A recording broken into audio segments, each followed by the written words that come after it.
natural power and the female lens, the catalysts in art, fashion, and cinema. The panelists are Sosina Solomon, award-winning Ethiopian-American filmmaker; Joanne Reinaker, South African actor and voice-over artist; Melissa Naimuli, TV film creative producer and Miss Universe South Africa 2025. And the moderator is Chanel Retief, Head of Digital Media and Experiences, Forbes, Africa.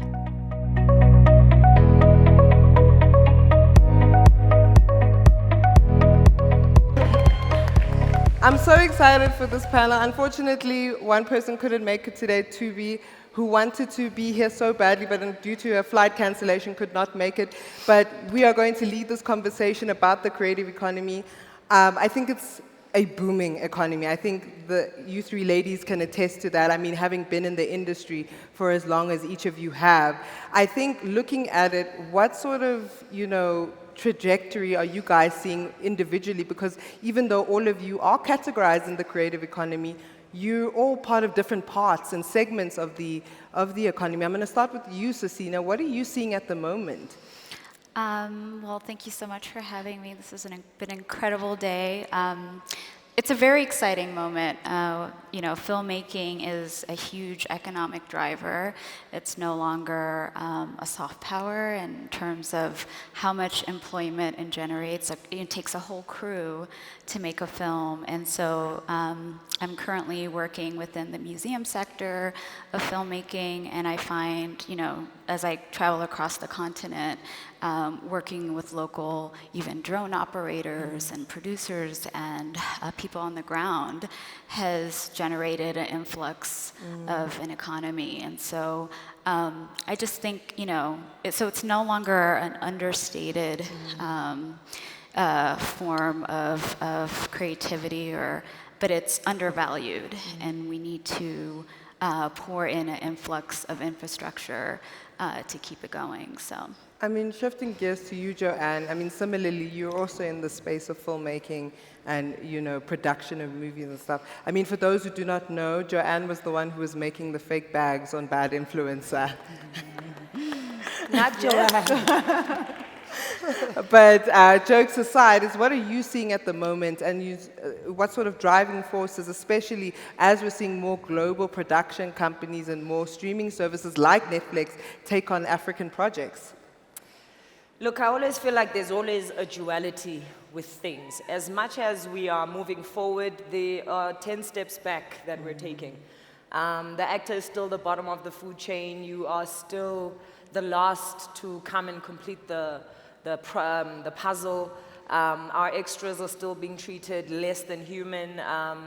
Actors still don't have the choice in the type of characters they play. If a character comes across your table, you take it, you play it.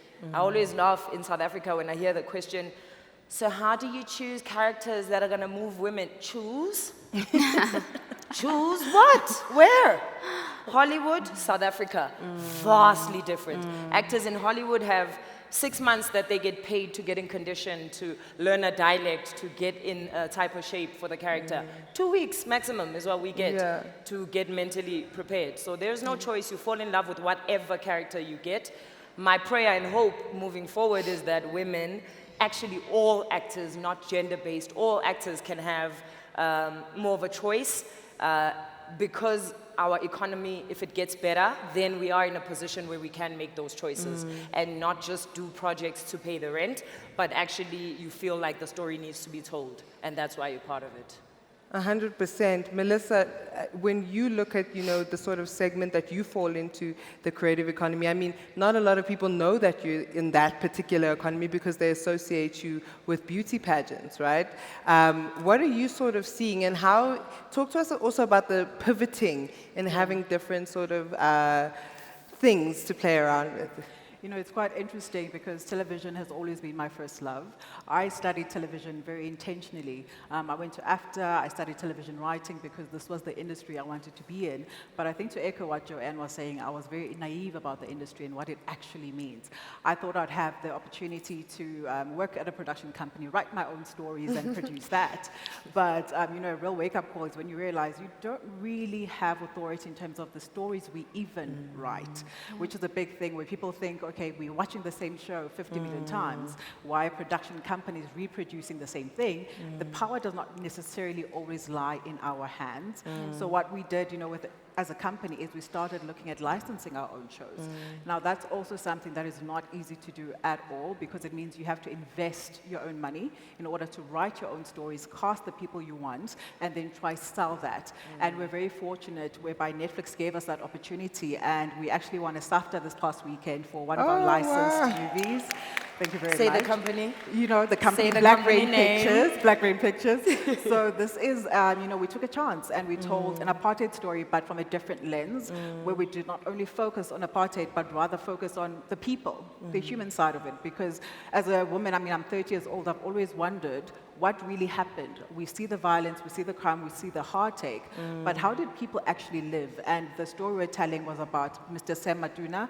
He was a brilliant businessman who brought Mr. Easily toilets to Soweto. So he was an innovator and he became a successful businessman during that time. So, you know, we sold that project to Netflix. They bought it, and it really gave us the confidence to believe in our own voices, in our own stories. But again, there is still a huge barrier to entry because, like I said, it's not easy to fund your own movies. They're quite expensive to do. It's not easy to go to a network and say, look, I believe in this story. I want to work with the Joanne. It's not your say this time, it's ours. And can you guys believe in that? So it's definitely a difficult time still, but I'm loving the fact that it's evolving and changing in that manner. I think what stuck out a lot to me in terms of what you said was the power of owning our own narratives. And that's not something that we've previously, and sometimes the uptake right now is a bit slow. I think all three of you can agree, having been in this space. How do we get to a place, as sharing Joanne's sentiment, where it's like, we can own the narrative, but we can own it in an authentic way, but also in a way that doesn't feel like we have to quickly jump into a project and get used to it, because if you don't, I think the interview I had with Joanne a couple of weeks ago, it was, if you don't work, you don't eat, you know? We all want 15,000 Rand from Hyundai, like, but how do we get to that place where we can captively own our narratives, but also own it in a way that doesn't feel like we have to like run towards it, otherwise it's going to like slip out our fingers. I'm going to start with you, Joanne. So if this march that happened in Cape Town and Pretoria comes to fruition, and those that are in power start releasing the funds for individuals and smaller productions to tell their own stories, I think younger upcoming producers and writers and actors will see from that, okay, they are doing it. If there's people doing something that gives you a confidence to want to enter that club, it's not easy being the first one, it's not easy being the sacrificial lamb. There's a show I shot with Chris H for YouTube called Shut Up, Men Are Talking, and he did it out of pocket, and he only released it to YouTube because there's just no one backing him, and he believes in his vision, and he saved up a lot of money, but majority of the people on that set were underpaid, but we did it because we know him, we believe in the story. If it gets sold, we all get paid more, so it seems like this is now the branch that people are exploring, as Melissa said, being able to pitch your own stuff. And there's that fight with Channel, hey? Like, I really want Joanne to play this black story, and then Channel's like, but Joanne, you get her hair. Yes, she speaks Zulu, but she doesn't present as Zulu or black. And I consider myself to be black, so when do I tell just purely black stories? Why am I telling colored stories when I don't feel colored? Why am I telling white stories? It's very typecast. When I'm not white, yes, you know what I mean? And the thing is, if I exist and I'm black, then in stories I can exist and be black. My sisters and brothers look like you two, because we all had our own fathers, you know, famous mothers that are Rolling Stones. We all come out looking like a box of crayons, but we all still black and we all belong to one person. This whole thing in casting also needs to change, that the whole family needs to be the one tone. Where?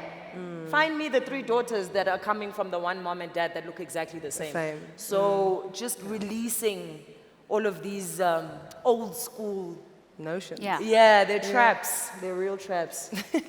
She's hacked. If I could add to that. Melissa, same sort of question is when can we start authentically just start owning our stories and telling our own stories? And back to Joanne's sentiment, have the typecast completely obliterated?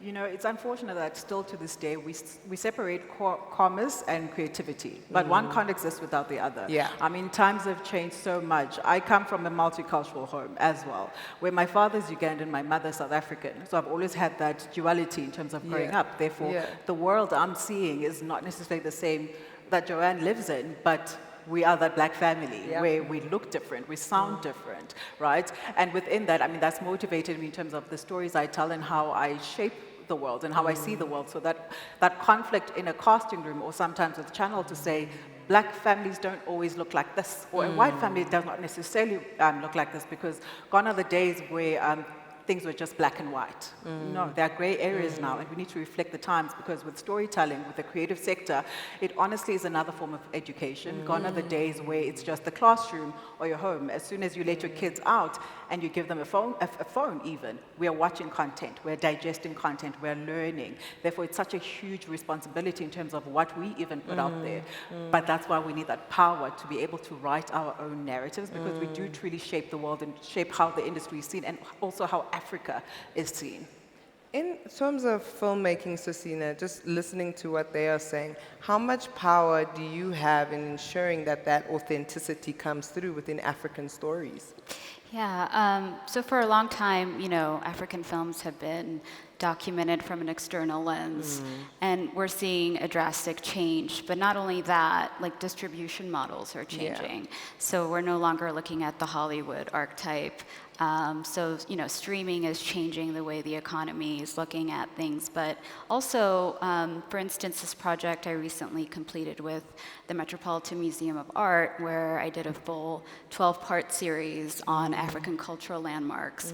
And the footage is owned by myself, the museum, and then also the caretakers of the landmarks on the ground. And that's like a very interesting unilateral distribution model where the content is being returned back to the ownership of where it belongs. And it's no longer just, you know, signing your your rights away, which I'm, you know, very used to doing as a cinematographer. But this idea of who owns the material, that dialogue is shifting, and that's where the power really relies.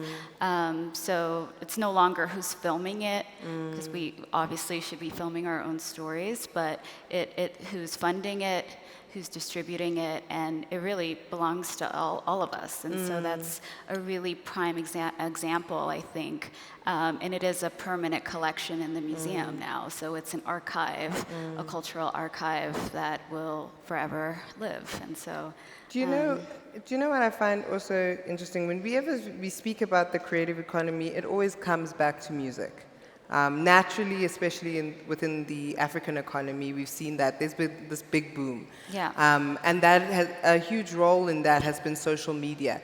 What role, and we started off playfully with the selfie. You guys are going to post that, right? Yes. Yeah. Please tag me. We Thanks. got you. Anyway, is that how much does social media play a pivotal role in your careers? I mean, Joanne, you just spoke now about the march that you had in Cape Town. I saw a lot of social media activism happening around that march, specifically around the Actors Forum as well. So where do you guys see, you know, within the social media landscape and content creation landscape, it playing a very significant role in the work that you do? I'm going to start this time with you, Melissa.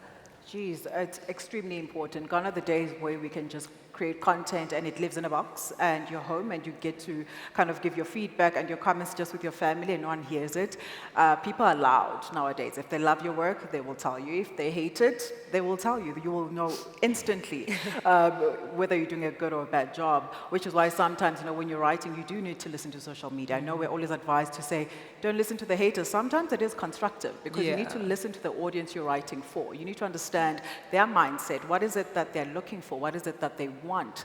Also, what are their grievances? Because you can also write from a naive point of view to think you're writing for yourself. Art is not for yourself. It's meant to be shared. It's meant to be educated. It's meant to educate people. You cannot just write it from your own perspective. So social media is extremely important in terms of where we're going now. There are new formats that we are exploring called verticals, where people now are trying to make content just for social media. It's filmed in a type of format that is going to be viewed on your phone, because we also need to move with the times. You know, I'm at 2000. We spoke about that earlier. They're not watching traditional television anymore. Everything is either being streamed or I'm watching on my phone. Therefore, we do need to move and keep up with the times in order for us to even compete in this space.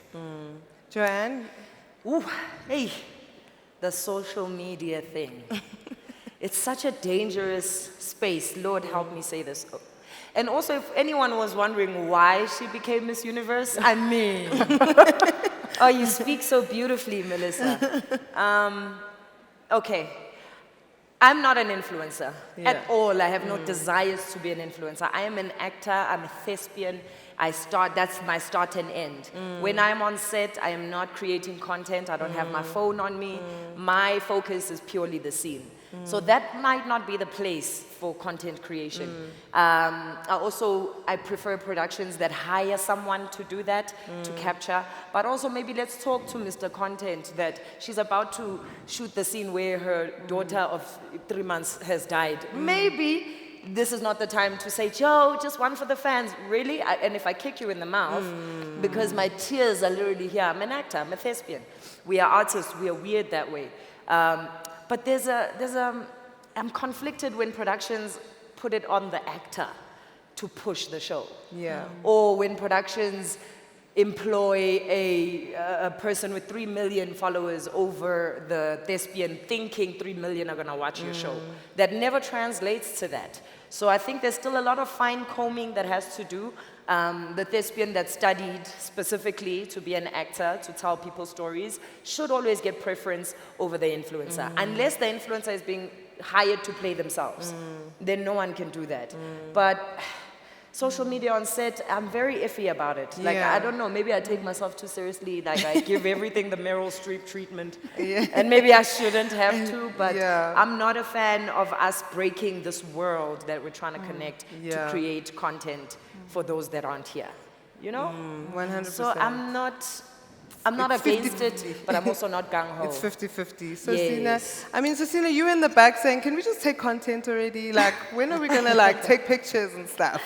No, I think the access, and I'm a big believer of bringing in your audience to see what goes behind the scenes, like what it took for me to make a documentary on the rock-hewn churches of Tigray, where I had to climb 8,000 feet barefoot. That kind of, using social media to reach an audience instantaneously builds trust in the work that you're doing, and I think that it has really, evolved and has really helped the work. But then also, obviously, YouTube and Vimeo as a filmmaker has been more powerful, I think, than television.